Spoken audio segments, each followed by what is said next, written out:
मित्रांनो, Maharashtra law CET 2026 साठी असणारी जी PYQ सिरीज आहे ती आपण सुरू केली आहे आणि या सिरीज मधलं आजचं हे 6वं लेक्चर आहे.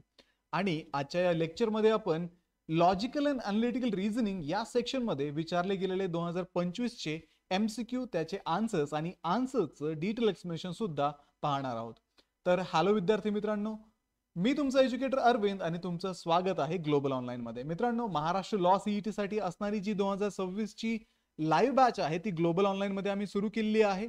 बॅच विषयी असणारा जो डिटेल व्हिडिओ आहे तो सुद्धा मी अपलोड केलेला आहे. तर त्या बॅच मध्ये तुम्हाला कुठल्या कुठल्या गोष्टी मिळणार आहेत याच्याविषयी डिटेल डिस्कशन त्या व्हिडिओमध्ये केलेलं आहे. जर तुम्हाला लाईव्ह क्लासेस अटेंड करणं पॉसिबल नसेल तर तेच लाईव्ह क्लासेस रेकॉर्डेड फॉर्म मध्ये दिले जातील.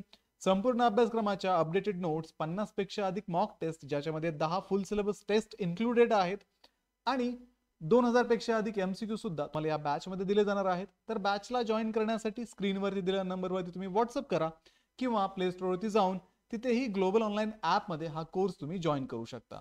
तर विद्यार्थी मित्रांनो, लवकरात लवकर या बॅचला जॉईन करा आणि आपलं जे स्वप्न गव्हर्नमेंट कॉलेजमध्ये ऍडमिशन घेण्याचं आहे ते पूर्ण करण्याच्या तयारीला लागा. तर मित्रांनो, सुरू करूया आजच्या प्रश्नांना. Choose the best alternative word having the same relation as the given word. Candle, wax, paper, question mark. Options are given: tree, pulp, bamboo and wood. तर दिलेल्या शब्दांमधील प्रमाणित संबंध असलेला योग्य पर्यायी शब्द निवडा. मेणबत्ती, मेण, कागद, प्रश्नचिन्ह. ऑप्शन्स दिलेत तुम्हाला: झाड, लगदा, बांबू आणि लाकूड. तर विद्यार्थी मित्रांनो, जर आपण इथे पाहिलं तर कॅन्डल आणि वॅक्स, थोडक्यात याच्यामध्ये जो संबंध आहे तो म्हणजे वॅक्स पासून आपण कॅन्डल बनवतो किंवा मेणापासून आपण मेणबत्ती बनवतो. तर मग थोडक्यात आपल्याला विचारलंय की कागद तुम्ही कशापासून बनवता. तर वॅक्स मेल्ट करून नंतर त्याला कॅन्डलच्या साच्यामध्ये टाकून कॅन्डल बनवली जाते. तसंच पेपर बनवण्याच्या अगोदर पेपरचा पल्प वापरला जातो आणि या पल्पला पसरवून पेपर बनवला जातो. नो डाऊट इथे ट्री पासून, बांबू पासून किंवा वुड पासून पण पेपर बनवतात, पण पेपर जस्ट बनवण्याच्या अगोदरचं जे रॉ मटेरियल असतं ते पल्प असतं. जसं कॅन्डल बनवण्याच्या अगोदर कॅन्डल ही वॅक्सच्या फॉर्म मध्ये असते. ठीक आहे, त्यामुळे या प्रश्नाचं योग्य उत्तर आहे ऑप्शन बी, पल्प किंवा लगदा.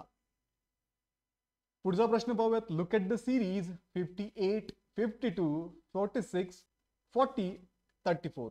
What number should come next. तर खालील संख्या शृंखला पहा: 58, 52, 46, 40 आणि 34.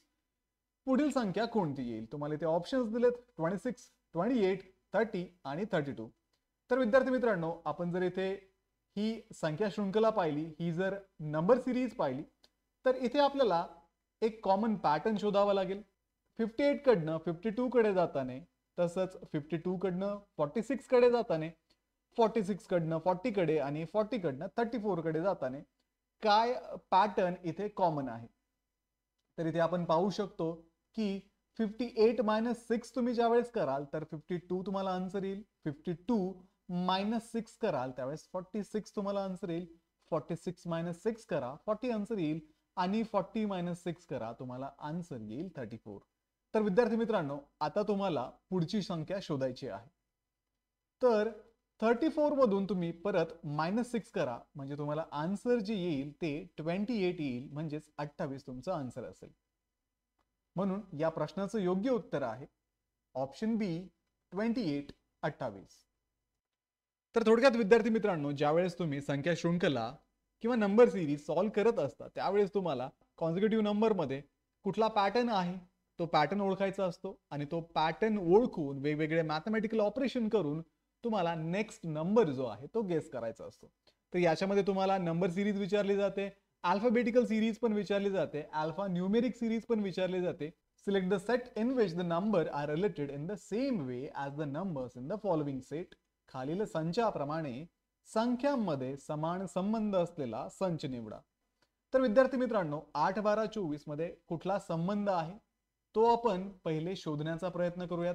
आपण जर इथे पाहिलं तर 8, 12 आणि 24 यांच्यामध्ये जो संबंध असणार आहे तोच संबंध आपल्याला ऑप्शन मध्ये शोधायचा आहे. तर इथे आपण जर पाहिलं तर 8, 12 आणि 24 LCM चा तुम्ही विचार केलात, 8, 12 या दोन्हींचा जो LCM आहे, लसावी आपण त्याला म्हणतो, हा 24 आहे. तर सेम रिलेशन आपल्याला खाली शोधायचे. तर त्यासाठी आपल्याला माहिती पाहिजे की लसावी म्हणजे काय. तर लसावी म्हणजे लघुत्तम सामायिक विभाज्य. म्हणजे थोडक्यात एक अशी संख्या की ज्या संख्येला दिलेल्या प्रत्येक संख्येने पूर्ण भाग जातो. आता इथे तुम्हाला 24 दिलाय, तर 24ला 8 आणि 12 या दोन्ही संख्यांनी पूर्ण भाग जातो. आणि 24 ही सगळ्यात छोटी संख्या आहे ज्या संख्येला या दोन्हीही संख्येने पूर्ण भाग जातो. तर आपण आता चेक करूयात की दिलेल्या ऑप्शन्स मध्ये लसावी कुठे दिलाय का आपल्याला. तर इथे तुम्ही पाहू शकता 8, 12, 24 मध्ये 8 ने भाग जाणाऱ्या या संख्या आहेत, 12 ने भाग जाणाऱ्या या संख्या आहेत. त्यापैकी 24 ही अशी संख्या आहे की जिला 8 आणि 12 या दोन्हींनी भाग जातोय. त्यानंतर ऑप्शन ए च्या बाबतीत जर आपण पाहिलं तर 12 आणि 20 साठी आपल्याला शोधायचंय. तर 12 आणि 20 मध्ये तर 60 ही अशी लघुत्तम संख्या आहे की ज्या संख्येला दोन्ही संख्यांनी पूर्ण भाग जातोय. ऑप्शन बी मध्ये आपण जर पाहिलं तर 36 या संख्येला 9 आणि 18 ने भाग जाईल. ऑप्शन सी मध्ये आपण पाहिलं तर 18 या संख्येला 9 आणि 6 ने भाग जाईल. ऑप्शन डी मध्ये पाहिलं तर 30 या संख्येला 6 आणि 10 ने पूर्ण भाग जाईल.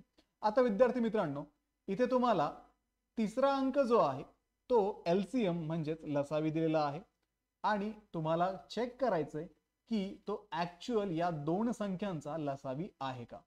तर 12 आणि 20 चा जो लसावी आहे तुम्ही इथे पाहू शकता 60 आहे, 40 नाहीये. त्यामुळे ऑप्शन ए इथे चुकीचा आहे. 9 आणि 18च्या बाबतीत आपण जर पाहिलं तर लसावी हा 36 आहे, 27 नाहीये. त्यामुळे ऑप्शन बी सुद्धा इथे नसणार आहे. ऑप्शन डी च्या बाबतीत आपण जर पाहिलं तर 6 आणि 10 चा लसावी हा 30 आहे, 18 नाहीये. त्यामुळे ऑप्शन डी सुद्धा इथे चुकीचं असेल. पण ऑप्शन सी च्या बाबतीत आपण जर पाहिलं तर 6 आणि 9 या दोन्ही संख्यांचा लसावी हा 18 आहे आणि ऑप्शन मध्ये पण तुम्हाला 18 दिलेला आहे. त्यामुळे या प्रश्नाचं योग्य उत्तर हे ऑप्शन सी असणार आहे. पुढचा प्रश्न आहे a code assign a number to letter in a word as follows. In a certain code, word is written as 23, 15, 18, 4. Brain is written as 2, 18, 1, 9, 14. Using the same pattern, what will be the code for a puzzle? तर एका सांकेतिक भाषेमध्ये शब्दातील अक्षरांना अनुक्रमे संख्या दिली आहे. Word लिहिले आहे 23, 15, 18, 4. ब्रेन लिहिले आहे 2, 18, 1, 9, 14. त्याच पद्धतीने पझल या शब्दासाठी कोड काय असेल. तर विद्यार्थी मित्रांनो, अशा प्रकारचे प्रश्न हे कोडिंग डिकोडिंग या टॉपिक मधून येतात आणि या प्रश्नांमध्ये हे जे शब्द तुम्हाला दिलेले असतात त्या शब्दांच्या वर्णमालेतील पोझिशन वर्ण त्यांना कोड काही वेळेस असाइन केलेले असतात, काही वेळेस त्याच्यामध्ये काही मॅथमॅटिकल ऑपरेशन सुद्धा केलेले असतात. तर ज्या वेळेस तुम्हाला असे प्रश्न येतात त्यावेळेस तुम्ही सुरुवातीला जो कोड तुम्हाला दिलेला आहे त्याच्यामध्ये काही संबंध आहे का तो ओळखायचा आहे. आता या प्रश्नामध्ये तुम्हाला फक्त क्रम दिलेला आहे. जर आपण इंग्रजी वर्णमाला म्हणजेच अल्फाबेट्स पाहिले ए टू झेड आणि त्यांना आपण नंबर्स दिले 1 to 26 तर आपण पाहू शकतो की डब्ल्यू जो आहे तो 23 नंबरला आहे. इथे तुम्ही पाहू शकता डब्ल्यू 23 नंबरला आहे. त्याच्यानंतर ओ 15 नंबरला आहे. आर जो आहे तो 18 नंबरला आहे आणि डी 4 नंबरला आहे. तर विद्यार्थी मित्रांनो, आपण दुसऱ्या शब्दामध्ये जर पाहिलं ब्रेन बी 2 नंबरला, आर 18 नंबरला, ए 1 नंबरला आहे, आय 9 नंबरला आहे आणि एन हा 14 नंबरला आहे. आणि याच पद्धतीने तुम्हाला हे अक्षर इथे दिलेले आहेत आणि त्या शब्दांना संख्यांमध्ये कोड केलेला आहे. पझल या शब्दासाठी सुद्धा तुम्हाला तेच नंबर्स यूज करायचे. पी चा क्रमांक जर तुम्ही पाहिला तर 16 नंबरला पी आहे. यू च्या बाबतीत जर आपण पाहिलं तर 21 नंबरला यू आहे. झेड 26 नंबर, परत झेड 26 नंबर. एल जो आहे तो 12 नंबरला आहे आणि उरलेला ई हा 5 नंबरला आहे. म्हणजे 16, 21, 26, 26, 12 आणि 5 हे ज्या ऑप्शन मध्ये असेल तो ऑप्शन तुमचं करेक्ट आन्सर असणार आहे. तर 16, 21, 26, 26, 12, 5. तर इथे आपण पाहू शकतो 16, 21, 26, 26, 12, 5 म्हणजे ऑप्शन ए याचं योग्य उत्तर असणार आहे. त्यानंतर पुढचा प्रश्न पाहूयात. If eye is called hand, hand is called mouth, mouth is called ear, ear is called nose, and nose is called tongue. With which of the following would a person listen? जर डोळ्याला हात म्हटलं, हाताला तोंड म्हटलं, तोंडाला कान म्हटलं, कानाला नाक म्हटलं आणि नाकाला जीभ म्हटलं तर माणूस कोणत्या अवयवाने ऐकतो? तर विद्यार्थी मित्रांनो, अशा प्रश्नांमध्ये तुम्ही फक्त सिक्वेन्स पहा. If I is called hand, डोळ्याला हात म्हटलंय, हाताला माउथ म्हटलंय, माउथला इयर म्हटलंय आणि इयरला म्हटलंय नोज. तर इथे तुम्हाला प्रश्नामध्ये ज्याच्यावरती कॉन्सन्ट्रेट करायचं सांगितलं आहे त्याच्यावरतीच कॉन्सन्ट्रेट करा. काय सांगितलंय? With which of the following would a person listen? तर माणूस कोणत्या अवयवाने ऐकतो? नॉर्मली तुम्हाला माहिती आहे माणूस कानाने ऐकतो आणि या पझल मध्ये तुम्हाला सांगितलंय की इयर इज कॉल्ड नोज, कानाला नाक म्हटलंय. तर याच्या पुढेही जायचं नाहीये आणि याच्या मागेही जायचं नाही. मग पुढे नोजला टंग म्हटलंय, टंगला अजून काही म्हटलंय त्याचा विचार करू नका, किंवा कान कशाला म्हटलंय याचाही विचार करू नका. फक्त तुम्हाला कानाला काय म्हटलंय याचा विचार करा. तर कानाला नोज म्हटलंय म्हणून ऑप्शन सी नोज किंवा नाक याचं योग्य उत्तर असणार आहे. ठीक आहे विद्यार्थी मित्रांनो, तर हे होते लॉजिकल अँड अनालिटिकल रिझनिंग मधील काही महत्वाचे PYQ. उरलेले जे PYQ असतील ते मी नेक्स्ट व्हिडिओमध्ये घेणार आहे.